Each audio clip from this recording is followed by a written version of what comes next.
আমরা রেজিস্ট্যান্স সম্বন্ধে জানি যে রেজিস্ট্যান্স হলো একটা মেটেরিয়ালের একটা প্রপার্টি যা কারেন্ট ফ্লোকে বাধা দেয়। এবং তোমরা এটা সম্বন্ধে জানো যে রেজিস্ট্যান্স কত রকমের হয়, লো রেজিস্ট্যান্স, মিডিয়াম রেজিস্ট্যান্স এবং হাই রেজিস্ট্যান্স। যে রেজিস্ট্যান্সগুলোর ভ্যালু আমরা লেস দেন 1 ওহম বলি সেগুলোকে আমরা লো রেজিস্ট্যান্স বলি, এবং 1 ওহমের বেশি এবং 100 কিলো ওহম পর্যন্ত যে রেজিস্ট্যান্সগুলো সেগুলোকে আমরা বলি মিডিয়াম রেজিস্ট্যান্স, এবং অ্যাবভ 100 কিলো ওহম রেজিস্ট্যান্সগুলোকে আমরা জানি যে হাই রেজিস্ট্যান্স। তো এই রেজিস্ট্যান্স মাপা মেজারমেন্ট করার জন্য, এর ভ্যালুটা মেজারমেন্ট করার জন্য আমরা বিভিন্ন ধরনের ইনস্ট্রুমেন্ট আমরা ইউজ করে থাকি। তো সেই ইনস্ট্রুমেন্ট, যে ইনস্ট্রুমেন্টটা দিয়ে আমরা মিডিয়াম রেজিস্ট্যান্স আমরা মেজার করে থাকি সেটার নাম হলো হুইটস্টোন ব্রিজ। তো হুইটস্টোন ব্রিজ কেমন দেখতে হয় এবং সেই হুইটস্টোন ব্রিজের কিভাবে আমরা রেজিস্ট্যান্সটা, মিডিয়াম রেজিস্ট্যান্সটা মেজার করে থাকি, আজকে সেই হুইটস্টোন ব্রিজ সম্বন্ধে আমরা ডিটেলস জানবো এবং একটা মিডিয়াম রেজিস্ট্যান্স আমরা তার ভ্যালুটা কিভাবে মেজার করব সেটা আমরা আজকে দেখব। এই যে ইনস্ট্রুমেন্টটা দেখতে পাচ্ছ, এই ইনস্ট্রুমেন্টটার নাম হচ্ছে হুইটস্টোন ব্রিজ, এবং এই ইনস্ট্রুমেন্টটা দিয়ে আমরা মিডিয়াম রেজিস্ট্যান্স আমরা মেজার করব। এই ইনস্ট্রুমেন্টে দেখতে পাচ্ছ অনেকগুলো নব আছে এবং একটা গ্যালভানোমিটার আছে এবং কতগুলো টার্মিনাল আছে। তো এই নবগুলো কি কাজ দেয় এবং প্রত্যেকটা নব কিভাবে আমরা ইউজ করব এবং গ্যালভানোমিটারটা কিভাবে ডিফ্লেকশনটা আমরা দেখব সেটা সম্বন্ধে আমি এবার বলবো। তোমরা হুইটস্টোন ব্রিজের দেখেছো যে আমাদের 4টে রেজিস্ট্যান্স, 3টে নন রেজিস্ট্যান্স এবং একটা আননোন রেজিস্ট্যান্স আমাদের ব্রিজ করা থাকে। তো এই হুইটস্টোন ব্রিজের মধ্যে আমাদের এই রেজিস্ট্যান্সগুলো আছে, এবং আননোন রেজিস্ট্যান্সটা যদি আমরা বের করতে চাই তাহলে নন রেজিস্ট্যান্স যেগুলো পি কিউ আর এবং এক্সটা হচ্ছে আননোন রেজিস্ট্যান্স, তাহলে P by Q is equal to R by x.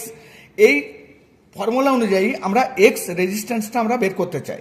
তো এই যে ইনস্ট্রুমেন্টটায় দেখো প্রত্যেকটা নব আছে। এই একটা নব দেখতে পাচ্ছ, এটা হচ্ছে মাল্টিপ্লায়ার বা এটাকে বলা হয় রেশিও আর্ম। এখানে দেখো একটা নব দেখতে পাচ্ছ, এটা হচ্ছে 1000 ইন্টু 1000, অর্থাৎ এই যে পয়েন্টগুলো আছে এই ভ্যালুগুলো যেটাতে সেট করা থাকবে সেটা ইন্টু 1000 হবে। এবং এটা দেখতে পাচ্ছ 100 ইন্টু 100 আছে, এবং এর যে ভ্যালু পয়েন্টগুলো আছে সেগুলো যেটাতে সিলেক্ট থাকবে ইন্টু 100 থাকবে। এখানে দেখো এটাতে 10 আছে ইন্টু 10, অর্থাৎ পয়েন্টগুলো যেটাতে আমরা সিলেক্ট করব ইন্টু 10 ওহম আসবে। এবং এটা 1-এর নব, যে ভ্যালুটা আমরা সিলেক্ট করব সেখানে আমাদের ইন্টু 1 আসবে। এই যে রেশিও আর্ম, এই রেশিও আর্মটা কি আমি একটু আগেই তোমাদেরকে বললাম যে x is equal to q by p into r. এই যে কিউ বাই পি অর্থাৎ এই যে রেশিওটা, সেই রেশিওটা হচ্ছে এই আর্মটা। আমি এখান থেকে কিউ বাই পি এর ভ্যালুটা আমরা পাবো, যেটাতে সিলেক্ট করে রাখবো তাহলে কিউ বাই পি এর ভ্যালুটা কিন্তু সেই, যদি 0.1-এ রাখি তাহলে কিউ বাই পি এর ভ্যালুটা হবে 0.1, যদি 1-এ রাখি তাহলে কিউ বাই পি এর ভ্যালুটা হবে 1। এবং এখানে যে 4টে টার্মিনাল আছে তাহলে কি ফর্মুলাটা কি ছিল, কিউ বাই পি ইন্টু আর। আর মানে একটা রেজিস্ট্যান্স, এই যে 4টে আর্ম আছে 4টে টোটাল ভ্যালুটা হবে সেই আর এর ভ্যালুটা। যদি আমি এটা 1-এ রাখি তাহলে 1000, প্লাস এইটা 100 পয়েন্টটা যদি আমরা 2-এ রাখি তাহলে 200, তাহলে 1000 প্লাস 200। এবং এটা যদি 10-এরটা যদি আমি 3-এ রাখি, 3 ইন্টু 10 মানে 30, তাহলে 1230। এবং এই ভ্যালুটা যদি আমি 8-এ রাখি, এইটা 1-এরটা যদি 8-এ রাখি তাহলে 8, তাহলে টোটাল রেজিস্ট্যান্স আর এর ভ্যালু হবে কত, 1230 প্লাস 8 মানে 38। এই ভ্যালুটা আর এর পাবো আমরা টোটাল রেজিস্ট্যান্স। তাহলে আমাদের আননোন রেজিস্ট্যান্স যেটা বের করতে হবে, এই রেশিও আর্ম ইন্টু এই রেজিস্ট্যান্সগুলো যোগফল টোটালটা আমরা পেয়ে যাব। এই হুইটস্টোন ব্রিজ আমাদেরকে চালানোর জন্য আমাদেরকে একটা ডিসি সাপ্লাই দরকার। ডিসি সাপ্লাইটা আমরা ইন্টারনালি ব্যাটারি থেকে নিতে পারি এবং এক্সটার্নালি বাইরে থেকে আমরা সাপ্লাই দিই। যদি আমরা এক্সটার্নালি সাপ্লাই দিই, দেখো আমি এখানে একটা এক্সটার্নালি ডিসি সাপ্লাই দিয়েছি, একটা 10 ভোল্ট একটা সাপ্লাই দিয়েছি। এই যে দুটো টার্মিনাল দেখতে পাচ্ছ, এই দুটো টার্মিনালে আমরা ডিসি সাপ্লাইটা আমরা দিয়েছি, এবং এখানে দেখো লেখা আছে এক্সটার্নাল ব্যাটারি, এবং এখানে একটা সুইচ আছে। দেখো এই সুইচটা যদি এক্সটার্নাল সাপ্লাই নিই তাহলে ইএক্সটি থেকে দেবো, আর যদি এই ইনস্ট্রুমেন্টের ভেতরে ব্যাটারি থেকে সাপ্লাই নিই তাহলে আমার আইএনটিতে দেবো। তাহলে আমরা এক্সটার্নাল সাপ্লাই থেকে নিচ্ছি, সেই জন্য আমরা এখানে নবটা এই সুইচটা EXT-তে রেখেছি এবং এখানে একটা 10 ভোল্ট ডিসি সাপ্লাই দিয়েছি। এই যে দুটো টার্মিনাল দেখতে পাচ্ছ, এই দুটো টার্মিনালে আমরা আননোন যে রেজিস্ট্যান্সটা, সেই রেজিস্ট্যান্সটা কানেক্ট করব। আননোন রেজিস্ট্যান্সটা আমরা এই দুটো টার্মিনালে কানেক্ট করব। এখানে দেখো একটা গ্যালভানোমিটার দেখতে পাচ্ছ। এই গ্যালভানোমিটারের ডিফ্লেকশনটা আমাদেরকে দেখতে হবে।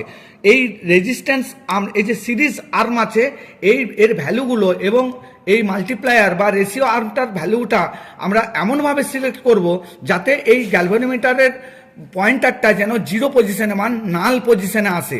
যতক্ষণ না নাল পজিশনে আসছে ততক্ষণ পর্যন্ত আমরা কিন্তু এই রেজিস্ট্যান্সগুলো ভ্যারি করে যাব। যখন নাল পজিশনে থাকবে তখন আমরা এই আর্মগুলো, রেজিস্ট্যান্সগুলো এবং রেশিও আর্মের রেজিস্ট্যান্স ভ্যালুগুলো আমরা নেব। এই যে দুটো টার্মিনাল, এই দুটো টার্মিনালে আমরা এখানে ইন্টারনালি গ্যালভানোমিটারটা ইউজ করছি। যদি আমরা এক্সটার্নাল গ্যালভানোমিটার ইউজ করি তাহলে এই দুটো টার্মিনালের সঙ্গে আমাকে এক্সটার্নালি গ্যালভানোমিটারটা যুক্ত করতে হবে। এবং এখানে একটা সুইচ দেখতে পাচ্ছ। এই সুইচটা যদি আমি ইন্টারনালি গ্যালভানোমিটারটা ইউজ করি তাহলে INT-র দিকে রাখবো, আর যদি আমি এক্সটার্নালি কোনো গ্যালভানোমিটার ইউজ করি তখন EXT-র দিকে আমরা রাখবো। এই সুইচটা এখন INT-র দিকে আছে, অর্থাৎ আমরা এই ইন্টারনাল গ্যালভানোমিটারটাকে আমরা ইউজ করছি। এখানে একটা নব দেখতে পাচ্ছ, এটা হচ্ছে এই গ্যালভানোমিটারের সেন্সিটিভিটিটা, কতটা সেন্সিটিভিটি, সেই সেন্সিটিভিটিটাকে সিলেক্ট করার জন্য আমাদের এই নবটা আছে। এই যে দুটো সুইচ দেখতে পাচ্ছ, পুশ বাটন সুইচ, এই পুশ বাটন সুইচগুলো হচ্ছে গ্যালভানোমিটারের ডিফ্লেকশনটাকে দেখার জন্য। আমার এই সুইচ দুটো আমি প্রেস করলে তবেই গ্যালভানোমিটারের ডিফ্লেকশন হচ্ছে। দেখো গ্যালভানোমিটারটা এখন ডিফ্লেক্ট হচ্ছে আমার এই দুটো সুইচ প্রেস করলে। এই যে রেজিস্ট্যান্সটা দেখতে পাচ্ছ, এই রেজিস্ট্যান্সের ভ্যালুটা কত আমরা সেটা এই হুইস্টন ব্রিজ দিয়ে আমরা মেজার করব। তো এই আননোন রেজিস্ট্যান্সটাকে আমি এই যে দুটো টার্মিনাল, যে দুটো দেখিয়েছিলাম, সেই টার্মিনালের সঙ্গে যুক্ত করলাম। এখানে অলরেডি সাপ্লাই আমি একটা দিয়ে রেখেছি, ডিসি সাপ্লাই। এক্সটার্নালি একটা সোর্স থেকে সাপ্লাই দিয়ে রেখেছি। আমি রেজিস্ট্যান্সটা এই দুটো টার্মিনালে কানেক্ট করার পর আমি দেখো রেশিও আর্মটা আছে এখন 0.1-এ, এই যে 100 ওহমের যেটা আছে সেটা 3-এ আছে এবং এটা 1টা আছে 3-এ। এখানে দেখো আমার *10 আর্মটা 7-এ আছে এবং 1000-এরটা আমার 3-তে আছে। আমি এই দুটো টার্মিনাল, এই পুশ বাটনটা আমি অন করলাম। দেখো রাইটের দিকে আমার ফুল ডিফ্লেকশন হচ্ছে গ্যালভানোমিটারের। আমাকে কি করতে হবে, যে এই ডিফ্লেকশনটা 0-র কাছাকাছি আনতে হবে। আমি প্রথমে রেশিও আর্মটাকে ঘোরালাম, ঘুরিয়ে আমি 1-এ করলাম। দেখো এখন লেফটের দিকে যাচ্ছে। আমাকে তাহলে এই রেজিস্ট্যান্সগুলোকে আমাকে ভ্যারি করতে হবে। তো এই রেজিস্ট্যান্সগুলো আমি কি করব, প্রথমে 1000টা নিলাম। 1000টা যখন আমি নিলাম দেখো ডিফ্লেকশনটা কমলো। এরপর 100টা নেবো, 100টাকে আমি আরও কমাচ্ছি, দেখো আরও ডিফ্লেকশনটা কমলো। আমি এবারে 10টা নেবো, 10-এর রেশিওটাকে আমি আস্তে আস্তে কমাচ্ছি, দেখো ডিফ্লেকশনটা কিন্তু কমতে থাকছে। আমার 0-র কাছাকাছি আসতে হবে। দেখো অনেকটা কমলো, আমি আরও একটু কমাই, দেখো এখনো লেফট সাইডে যাচ্ছে। আমি যদি এটা 0-তে দিই আরও বেড়ে গেল, তার মানে আমার এই জায়গা আছে, লেফট সাইডে আছে। আমি 1-এর আর্মটাকে আমি এবার আস্তে আস্তে কমাবো। এই রেজিস্ট্যান্সের ভ্যালুগুলোকে এমনভাবে অ্যাডজাস্ট করতে হবে যে গ্যালভানোমিটারটা এখন ডিফ্লেকশন হচ্ছে না, গ্যালভানোমিটারটা দেখো এখন নাল পজিশনে এসে গেছে। এই অবস্থায় আমরা এই রেজিস্ট্যান্সগুলো মেজার করব। দেখো এইটা হচ্ছে 2-এর ঘরে আছে, 2 × 1000। এইটা দেখো 1-এর ঘরে আছে, তার মানে 1 × 100। এইটা আছে 8 × 10 এবং এইটার আছে 10-এর ঘরে 1 × 10। তাহলে আমার রেজিস্ট্যান্সের ভ্যালুটা কত হচ্ছে, 2 × 1000 2000। এটা হচ্ছে 100টা আছে 1 2100 এবং এটা হচ্ছে 10-এর ঘরটা আছে 8-এ, 8 × 10 80 এবং এটা আছে 10 × 1 মানে 10। তার মানে কত হচ্ছে 2180 আর 10 190, 2190 ওহম আমার এর ভ্যালুটা আসছে। তার মানে 1000 দিয়ে যদি ভাগ করি 2.19 কিলো ওহম আমার রিডিংটা আসবে। কারণ নাল পজিশনে যখনই এসে গেছে, দেখো গ্যালভানোমিটারের পয়েন্টারটা আমি সুইচ অন করছি, আমার 0 পজিশনে ডিফ্লেকশন আছে, গ্যালভানোমিটারের মধ্যে কোনো কারেন্ট ফ্লো করছে না। এবং রেশিও আর্মটা দেখো 1-এ রেখেছি, তার মানে Q/P-টা 1 এবং আর এর ভ্যালুটা এই সিরিজ আর্মটা, তাহলে 2180 10 90 2190 ওহম। আমরা ফর্মুলাতে যদি পুট করি 2190 × 1 করলে 2190 ওহম, অর্থাৎ এই রেজিস্ট্যান্সটার ভ্যালু হচ্ছে 2190 ওহম। এখানে একটা জিনিস মনে রাখতে হবে, যতক্ষণ না এই গ্যালভানোমিটারটা নাল পজিশনে আসছে, মানে জিরো পজিশনে আসছে, ততক্ষণ পর্যন্ত আমাকে এই সিরিজ আর্মগুলোকে আমাকে চেঞ্জ করতে হবে। চেঞ্জ করে করে আমি দেখব যে গ্যালভানোমিটারের ডিফ্লেকশনটা জিরোতে নাল পজিশনে এসছে। তো সেইভাবে আমরা রিডিংটা নেব এবং ওই ফর্মুলা কিউ/পি রেশিওটার সাথে আমরা এই সিরিজ আর্মের রেজিস্ট্যান্সটা আমরা যদি গুণ করি, তাহলে আমাদের এই রেজিস্ট্যান্সটার ভ্যালুটা আসবে। এই যে এই রেজিস্ট্যান্সটার আমরা ভ্যালুটা কত, আমরা একটা মাল্টিমিটার দিয়ে আমরা মেজার করে নিই। দেখতে পাচ্ছ এই রেজিস্ট্যান্সের ভ্যালুটা এখানে দেখাচ্ছে 2.163 কিলো ওহম, অর্থাৎ 2162 ওহম। এই ডিফারেন্সটা কেন আসছে, এখানে যে টলারেন্স আছে সেই টলারেন্সের জন্য এই ডিফারেন্সটা, অর্থাৎ 2.1 কিলো ওহম আমার এই রেজিস্ট্যান্সটার ভ্যালুটা আমরা মাল্টিমিটার দিয়ে দেখলাম এবং আমরা হুইস্টন ব্রিজ দিয়েও আমরা দেখলাম, মেজার করে দেখলাম যে 2.1 কিলো ওহম আমার এই রেজিস্ট্যান্সের ভ্যালুটা আসছে। তাহলে আমরা হুইস্টন ব্রিজ দিয়ে মিডিয়াম রেজিস্ট্যান্স কিভাবে আমাদের মেজার করতে পারি সেটা দেখালাম, কোন প্রসেসে কিভাবে আমরা রিডিং নেবো সেটা দেখলাম।